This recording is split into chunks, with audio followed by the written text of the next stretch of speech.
Moi, j'ai envie d'être accueillie dans ma différence de manière générale dans ma vie. Aujourd'hui, c'est l'anniversaire de mon beau-père. Mon beau-père n'est pas très SMS. Moi, je suis pas très appel.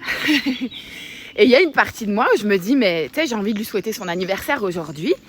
Et je me dis, mais tu sais, j'allais lui écrire un SMS, puis tu sais, il a qu'à lire les SMS, puis il a qu'à me répondre. Tu sais, il y avait une part de moi comme ça qui se dit, tu sais, parce que moi, dans mon monde à moi, c'est quand même simple de répondre à un SMS.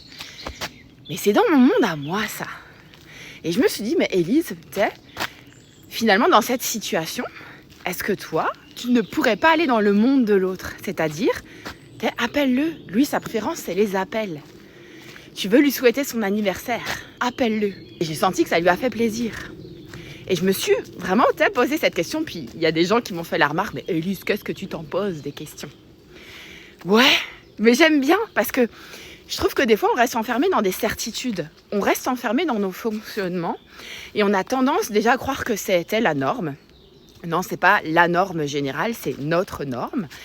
Et des fois, on vit des émotions, ça nous plaît pas, puis on pourrait reprocher des choses aux autres. Alors qu'en fait, si ce chemin d'amour, il commençait par soi, c'est-à-dire, moi j'ai envie d'être accueillie dans ma différence de manière générale dans ma vie. Mais est-ce que je peux accueillir l'autre dans sa différence? C'est-à-dire, l'autre préfère les appels que les SMS, et si tu l'appelais? Et si on se comportait avec les autres comme on aimerait qu'ils se comportent avec nous?